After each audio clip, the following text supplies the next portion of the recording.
Learn the most advanced recruiting techniques. Land the most desirable talent. Launch your company towards massive success. This is the Higher Power Radio Show with Rick Girard.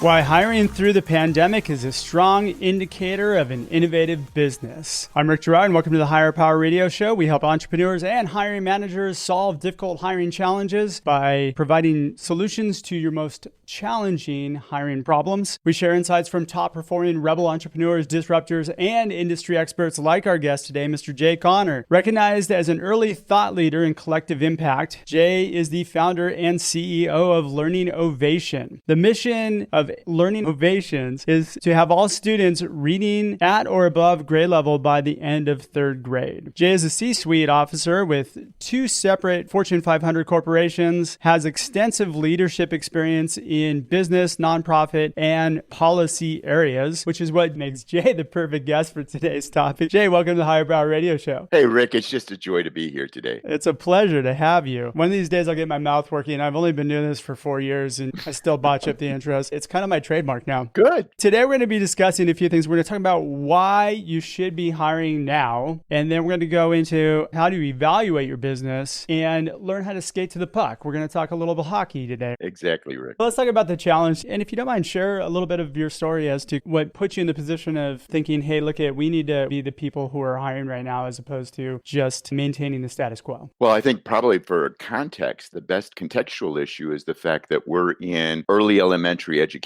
And almost everybody knows that has been tremendously impacted all the way from do we close schools, don't we close schools back in the March, April timeframe to now the question is, do we open schools or don't we open schools? And the whole impact that it's had on parents and adults in terms of kids being home, kids being in the school. So we're just right there on the cusp, if you will, of some very important thinking about how do we respond to COVID. And I think by being there, it's pretty much allowed us to understand we were either going to sink or we were going to swim in terms of how we responded to the pandemic. As I've done in lots of other different business situations is you look at a crisis or you look at an issue facing you and you either have one way to do is hunker down or just go and figure out where the opportunity is in the midst of that change. And whenever you focus on where the opportunity is that you really are forcing yourself to think in much different ways. And that's really what we've been very successful at and why we're in a situation to be able to hire people now. This pandemic has definitely made us all think that we really need to pivot first and really evaluate your business and really look into the fact that, do I have the right people on the bus? A lot of companies have had to eliminate people, but then as you go through the restructuring, you learn, hey,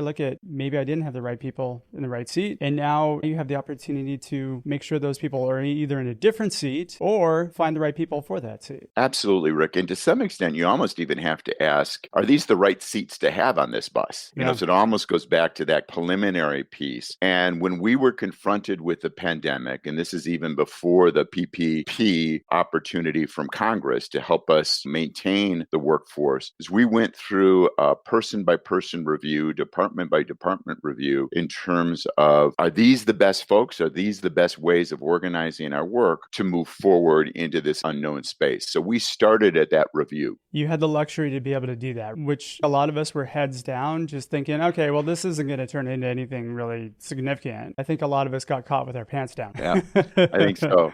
And I think some of it is that you realize that you're almost wishful thinking when you make the alternative in terms of what's going to be the easiest resolution.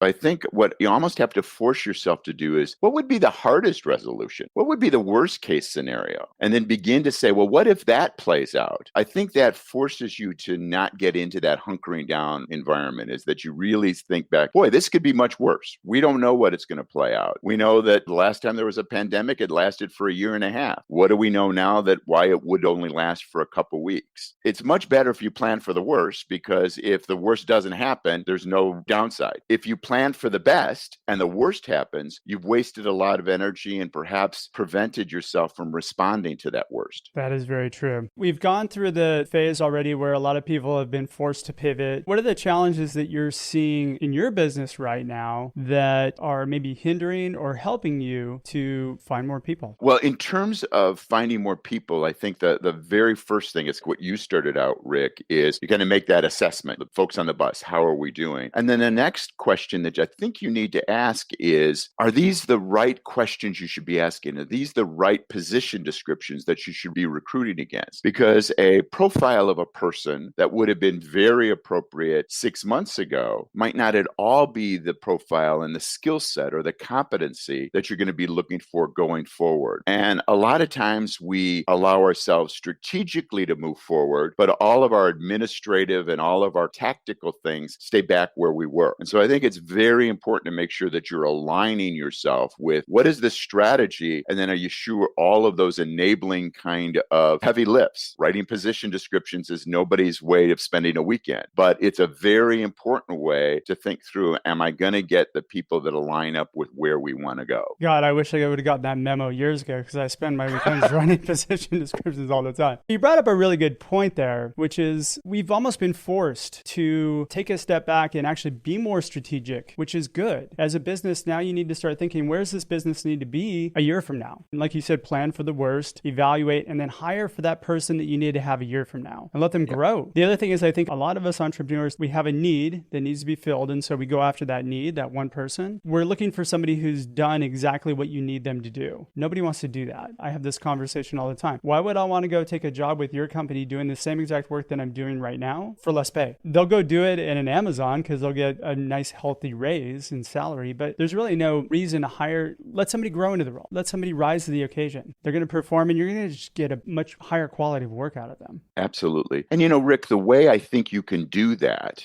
we certainly are a small business, so we certainly have to look at that. How can we be most strategic and opportunistic? Is that you look across your spectrum and say, what are the competencies that we have to add? What do we need to have that we don't have right now? And then as you're looking at that person that, boy, I hope they grow into this role, you're kind of protecting your downside to say, but at least I'm bringing in these competencies that I didn't have before. And any position that you look at, whether you're talking about a marketing position, sales position, a software development position, they all have a range of skill sets. So if you're filling out your capacity, your competencies, like a baseball manager thinking about, okay, do I have the kind of defensive players that I need on the field and at the same time that right balance of offensive players? Then you're able to bring somebody in that might not have the full experience of accomplishing, they've not done a nationwide marketing campaign before, but they're doing much better knowledge of social media than you ever had in the company before. So you're able to buy yourself that additional time for them to grow into the position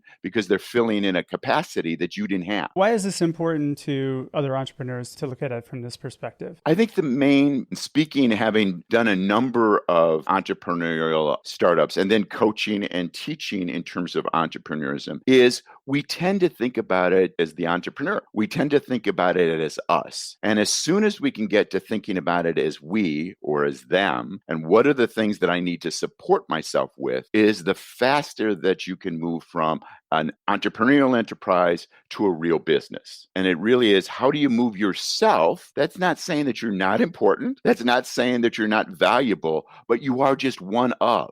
And how do you move yourself to that as quickly as possible? Because that's where your opportunity is going to be. And that's always where the sticking point is with a lot of us entrepreneurs, is that we want perfection. We want to have it done right. And we think we have the only right answer. Realize that you don't, and allow other people to do it as well. Exactly. You're listening to the Higher Power Radio Show. I'm Rick Girard, your host. And for our podcast listeners, we're going to take a quick educational moment from our sponsors. Check out stridesearch.com. There you'll find additional content and resources to help you land great hires. Today, our guest is Jay Connor. He is the founder and CEO of Learning Ovation. We're talking about why it's important to hire now. We just covered a little bit about why it's important to your business. Jay and I talked on the phone. We always do a prep call beforehand. Jay had this Wayne Gretzky quote, which was one of my favorite quotes, but I'll let you go into it and let's talk about why that's been something that you incorporated into your business. Well, even we're touching a little bit on it in the first half, have, Rick, and that is the sense that as you look at a crisis, a pandemic, or whatever, and you're trying to say, okay, what is it going to look like on the other side? How do I get ourselves, our organization, best prepared to understand the market, understand the opportunity once this pandemic gets behind us? It reminded me, and I think it's very analogous to the Wayne Gretzky quote, great hockey player, that they ask him, how is he always anticipating and being right where he needs to be? And he says, I skate to where the puck is going to be, not to where the player is hitting the puck. And I think that's so much what we as good, strong business people need to do is we need to anticipate, okay, in education, the field that I'm focused at right now, what are going to be the impacts of this coronavirus? How is it going to play off with homeschooling, with remote education, distance learning and that? And then if it's successful, then I apologize for that. Happens to I the best thought I of had us. silenced it before. I apologize. Shame on you, Jay. Does that? Oh, I know. Doesn't that happen way too often? Oh, my God. I can't get it quiet. Happens to the best of us. I apologize.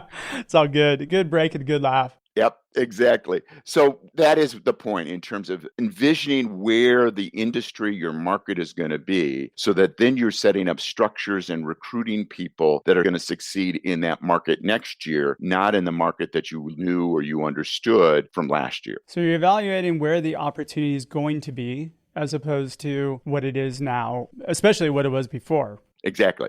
How does one do this? How do you actually force yourself to ask, where is this opportunity going? First of all, assuming that you really know your industry and know the constraints that are in it, you're putting yourself in your customers and your marketplace's shoes. If they're confronted with what you're seeing in your reality, imagine that it's now multiplied, magnified to the people that you're trying to serve. And so you can do it in old classic kind of marketing terms. You can pick up the phone and call somebody and saying, what are you seeing at your level point of view? You can also look at it in terms of the things that you are working on. Usually, those things that you're identifying as technological differences, branding or marketing positioning or whatever, are probably considered looking towards the future. So then the question is, do we double down on that future that we perceived, or has that future changed? And so you begin to have that conversation with the momentum that you had already established. And that allows you to bring your existing employees on board to this new reality. If you make it a complete break point and just think, oh, I see what's over the horizon, I'm going to race there, and you don't think about how do you connect that to the work that people had already been doing, why this change is important, you can lose the very people that are going to get you to that future. So I think in many ways, it's understanding what has changed, why it's changed, and then try to connect it with momentums or directions that you're already going to have, instead of people having this sense. And adults really react very badly to, oh my God, this is completely different than what we thought it was before. And they tend to then just go home and cry. Whereas if you say, boy, this is an opportunity for us to do what we were going to do, but do it that much faster, or do it with this kind of result in the marketplace, you now have people leaning into it. They already say, this isn't that different. This is just a propulsion, or this is just a clarity about what we were working on before. Because no matter how clear your vision of what that future is, it's your team that's going to carry you there. And so your team has to be the ones that see it in the sense of how it connects to where they were to where you want to go. And how that translates into the hiring process is that you have a tremendous opportunity right now. People are taking calls from me that normally would not be taking calls. I get callbacks. So people are unsure. And if they don't see that their current company is hiring, they don't know what's going to happen next. And communication is pretty poor across the board with a lot of companies. You have such a clear advantage in being able to say, hey, number one, I'm hiring and we should talk. People who normally you wouldn't be able to open up a conversation with are returning calls, are talking right now. Absolutely. There's the opportunity. You don't get this kind of an opportunity very often, especially in a strong market, which is what we came out of the first quarter quarter of this year. Absolutely, Rick. I'll testify to that just in a current search that we have right now, Vice President of Product Search. The candidates that we're talking to are beyond what we would have expected to be able to have, even know who we are or even respond to our posts. So you're absolutely right. There's people that are now, I think, responding to organizations that are continuing to move and grow because they're looking around in their present organization and saying, my gosh, this seems like status, but the world doesn't seem status. Yeah. And so I think you've got, at the beginning of the pandemic, probably most of the people that we saw were just hunkered down. They were not even thinking about job changes. Well, why would I change jobs in this kind of upside down, topsy-turvy world? We're seeing a much different response. We're seeing an attraction to those new jobs, those companies that are distinguishing themselves because they have opportunity, because they might be more familiar with organizations that see a smaller set of opportunities in the future. And so just the fact that you're in the market right now has allowed you to increase not only your visibility, but probably the pool of talent you're going to attract. Just don't get cocky, though, as an entrepreneur and start making the mistake of having a bad hiring process, because that's going to turn people off. Absolutely. People are going to evaluate opportunities with more scrutiny today. They just are. If they're going to make a move, they haven't been laid off, they're going to make a move. They need to know 100% what's in it for them is more important now today than it ever has been. Absolutely. And that then circles back to the point, Rick, you were making before, is that search committee that you have of your leads, of your team that you want to do, it is incumbent upon them to have that real clarity about what that future picture is, because they're the ones that are going to be attracting that new person to the team. And if they're saying, well, I know we're hiring, but I'm not quite sure why, then you're going to close a lot of doors. But if it's your team that's involved in the recruiting process and they're saying, oh my God, this is just so exciting what we're doing, you're creating that kind of propulsion of saying, why wouldn't you go with this new company? You do need the right tools in place to be able to do this. Would you mind sharing what you're doing differently that's getting people to engage with you? We talked about seeing what that opportunity is. And then we've also talked about in terms of knowing what has to be in place to deliver it. So those are two very key pieces. And I think the next one is really along the lines of you can't start from scratch in terms of a recruiting and hiring process if you don't have a good people process already in place. And so it's also a time for you to sit back and really reflect in terms of, do people really have a good sense of their evaluations, a good sense of the work that they're doing, and can they then carry that forward? So I think as you're going into that recruiting process, you should also be reflecting on, do we have the kind of organization that is going to stand for and allow somebody coming on board to be attracted to you? So it has a lot to do with what is your evaluation process, has a lot to do with what even your 90 days goals are. If you said, we're going to recruit you and then we're going to have a 90-day test period, what do you do at the end of the 90 days? Is that what I do with every single one of the people that we've recruited to this organization is I take that as an opportunity to get on either an email or call them on the phone and say, I am so glad that you've been so successful with this 90-day trial and are so looking forward to the contributions that you can make going forward. And then again, crystallize what it is that we're trying to accomplish and why their addition is so important to that. During that 90-day period, too, it's really important that you build some accountability into play. We even put those in the job descriptions where you do performance metrics for the first 90 days. If you can define those out, I talk about it quite often, but if you can define those out, again, you become that much more attractive to the person that you're trying to hire because you've sat down and thought about it, and it doesn't take that much time to do. You can do it in 15 minutes. You can put together performance metrics. Again, make sure they're measurable, not just, hey, learn this and do this. You've got to have some metrics involved with it. But the fact of the matter is, then you know whether or not you have a successful hire. Then that call from you, I'm sure, is a welcome call. I'm sure they're like, great, I made it past.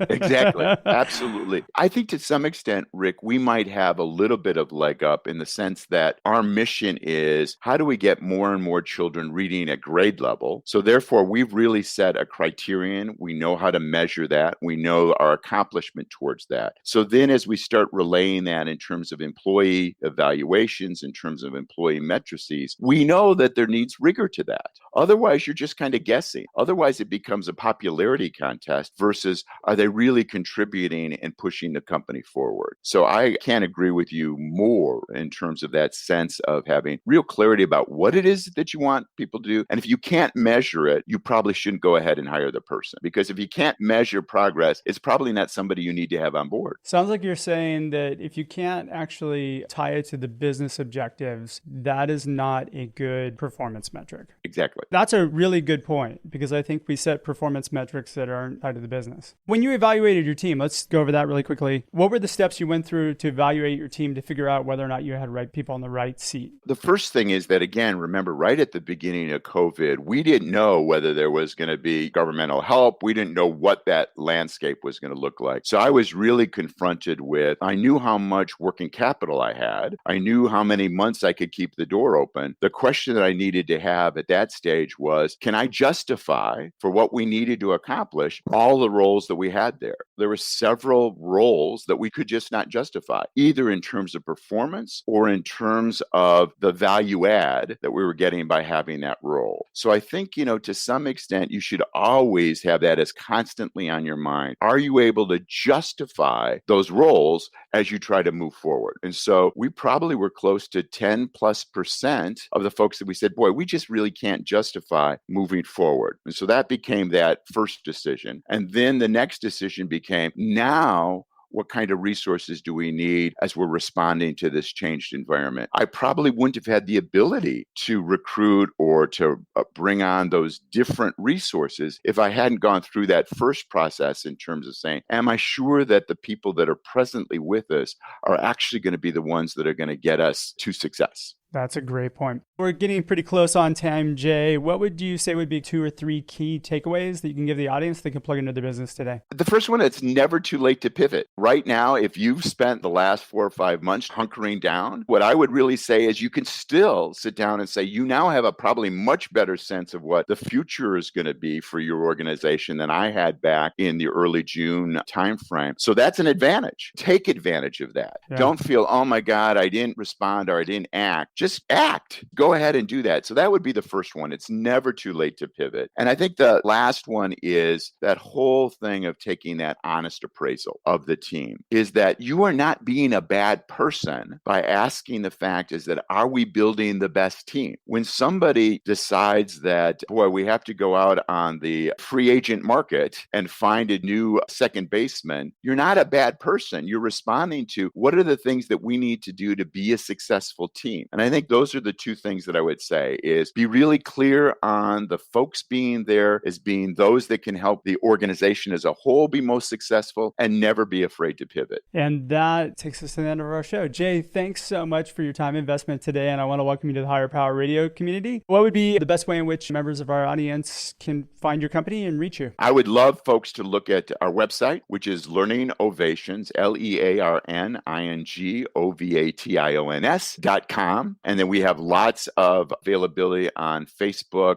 Twitter, and LinkedIn as well. So we'd just love to hear from folks. I want to thank our listening audience for tuning in to this week's episode of Higher Power. A quick thanks to our team, Christopher Decker, Andrea Ballin, and Ayla Gerard. If you're listening to the podcast, please subscribe, review, and share. Hit the like button. We welcome your feedback, by the way. We take it into consideration. We try to make the show better for you every episode. You can join the Higher Power Radio community at Higher, H-I-R-E, Power, P-O-W-E-R, radio, R-A-D-I-O.com, or you can drop me a line at rick@stridesearch.com. Tune in next week. Our guest is going to be Bradley Clark. Bradley is the co-founder and product strategist of RecText. I'm your host, Rick Gerard, and you have been listening to the Higher Power Radio Show. Aloha. Thank you for listening to Higher Power Radio. Catch our LinkedIn Live show every Tuesday at noon, or download the podcast on iHeartRadio, iTunes, YouTube, or your favorite podcast platform. We appreciate you joining us on Higher Power Radio with your guide to recruitment success, Rick Gerard.